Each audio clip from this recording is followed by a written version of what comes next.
Hey, how are you on this fine day? Glad to be back with you again. We're going to continue our series on starting your own business. Now, last time we talked about marketing your services. This time we're going to talk about marketing your product. Now, if you already have a product, a lot of the work's already done. But let's talk about this. And you got two choices if you're going to market your own product. That is, create your own or you license products. So let's talk about creating your own. If you're going to create your own, you got to pick a niche. A niche is, I guess, more of an online term for topic. And it should be rather specific. An example would be, I used to be in the horse business, but I didn't find that it was very helpful to make anything that just said horses. It had to be a certain kind of horse. So, or something you do with a horse. So, I picked quarter horses. And not only that, I specialized in Joe Hancock horses, and driftwood horses, and blue roan horses, and red roan horses, and black horses. So, when you go to do this, you really want to pick something you know. Maybe based off your life experience.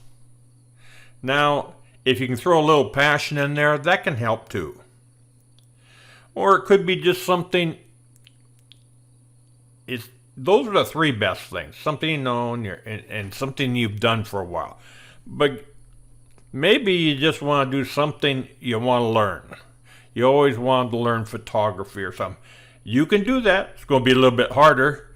And you have to work a little bit harder. But the last thing here on my list is something people buy. In other words, there's got to be buyers. And to determine that, what we're going to have to do is research. And we can do keyword research. What phrases do prospects use? How many of them are looking for it? That will determine a lot. On top of that, you got to learn, is this item selling someplace? Are there books on the topic? Are there magazines? Hey, there better be some existing websites. Are there newsletters available? Are there groups about that topic? Are there associations? Are there events? There's a long list. We could continue on here, but what we're trying to do is make sure somebody will buy what you're going to pick as a product. And to find that out, you got to find out if there's some demand. Because if you develop something and nobody is there to buy it, you spun your wheels. Okay, now you're going to have to probably learn more skills than, let's say, if you just sell services. Services are relatively easy to sell.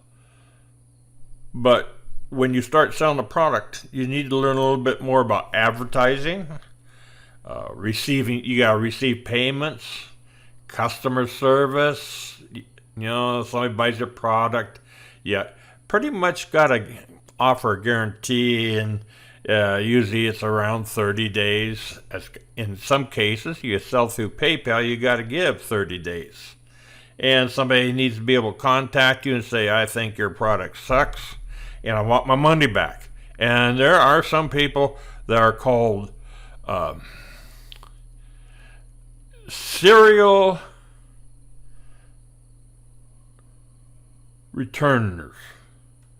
In other words, they'll return your product.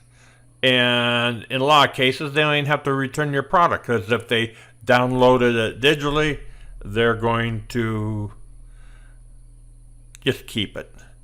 But they can demand their money back, and if you got a guarantee, which you have to have, in my opinion, then you got to have some sort of system to handle that. That would be your customer service. You got to deliver the product. If this gets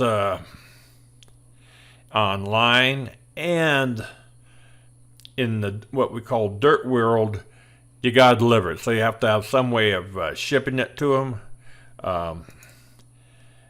Your product packaging will determine how you deliver it. If you have digital, then it's an ebook, it's a video, it's audio. You can deliver those online, and it's pretty easy to do so. But you got to know how to do it.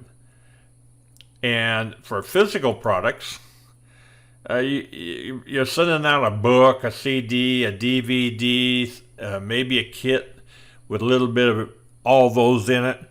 But you got to know, how do you ship this? Are you going to run down to the post office every time somebody buys something? Or are you going to have a fulfillment house take care of it for you? You got to figure all that out. And to sum it all up, when you start selling products, you're probably looking at a longer time frame than if you were marketing your services. And we went through that in the previous video. Take a look at it if you want to learn a little bit more about that. Well, thanks for joining me today, and we got time to do this today. I think I'll go ahead and cover you can license products. You don't have to create them on your own. They have white label products, mostly physical products, which require some upfront investment and inventory. A lot of people are buying things from China and having them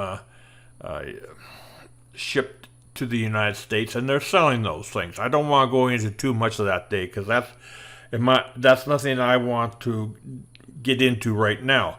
But you do need some money for investment for inventory. But usually those are physical products. You're selling t-shirts, you're selling coffee cups, you're selling little gizmos, little electronic gadgets. Okay? What I really want to spend some time with you here is PLR products. And they're usually digital products, courses, ebooks, videos, audios. And there's a lot of them available on almost any topic. And you got to learn to improve them. You can't some people sell them as is, but you're going to get found out if you just start putting up products without making them your own. You got to personalize them. So part of this whole process is you want people to get to know you and look to you as a resource. So you got to modify them, but this is much faster than your own product. So you have a lot of decisions to make here, and again, I want to thank you for joining me, and I'll talk to you later on. Thank you.